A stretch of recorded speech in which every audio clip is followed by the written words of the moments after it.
I haven't seen a lot of movies this weekend, so I'm gonna do back-to-back reviews of older movies that's come out this year that's also horror, just because it is October.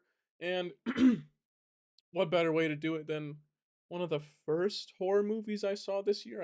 I could be wrong. I think it was like one of the first five horror movies I've seen this year, which is Stephen King slash Osgood Perkins' The Monkey. And it's really enjoyable. I think this is a really turn your brain off type of movie. Uh, I'm really not sure what to think about The Monkey. I remember it being very gory, but with little to no substance in it. I don't know. It just felt like Osgood Perkins was just trying to rush out a movie he knew he could have got done pretty quickly. And while I do think what they did do with the movie with the kills and the gore and whatever, I think it was done really well, but there's just absolutely nothing there.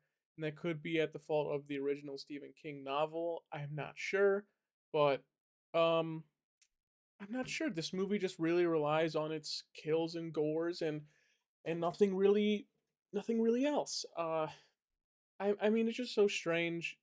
It just felt rushed and done quick, but it is still really good. I mean Osgood Perkins I think is going to put out his fourth movie this month or next month, sometime very soon within the past 2 years alone. And at some point it's like you got to slow down or something. I'm not sure. I really don't know. Hopefully Keeper is good when it comes out, but Monkey just feels like a bit of a rushed movie, and it did look pretty good. And like I said, I keep saying over and over again because this was really the whole premise of the movie. The kills are really good in this movie, and I guess that's what this movie's about. Maybe I'm slowly changing my opinion on it the more I think about it. Because did this movie really need substance, or was did we just need a turn your brain off movie for 2025? And I guess The Monkey might have been one of them. And speaking of the kills, I'm just gonna run through some of them really quick. I have them written down.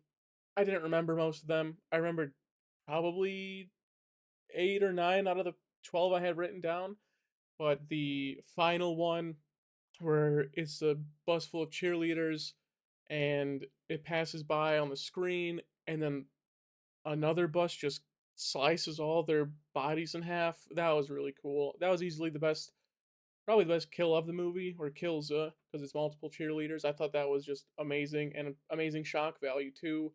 You have the, I'm trying to think of them on the top of my head first before I look at this list.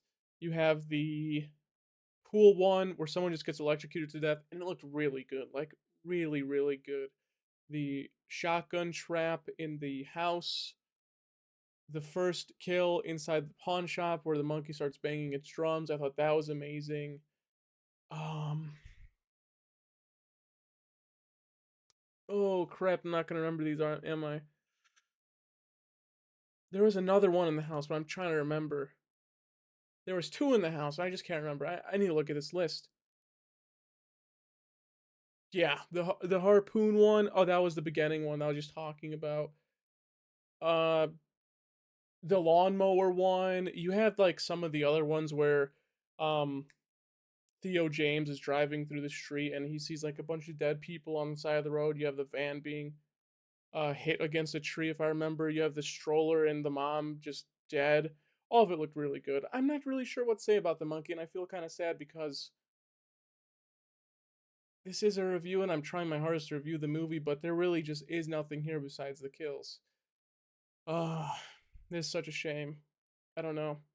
I think Osgood Perkins did a good job. I think the movie looks great, and for one of like the 6 movies I've seen this year that has like twins or clones or something like that, I think Theo James did a pretty good job at playing 2 roles of a similar situation. When I was doing this review, I was kind of thinking maybe I should give this a higher rating just because it is a turn your brain off movie, but I can't do it. I really can't. I can't even talk about the movie. This movie has absolutely no substance at all. It's just an absolute gore fest. It feels just like a crazier version of Final Destination, and I'm sure some people out there want a sequel to this, and they'd love maybe even a TV show for this. But I don't know. I just nothing cool. And I'm a huge fan of Stephen King, and you know what? I did like Long Legs, and I didn't mind this movie, and I'm really excited for Keeper.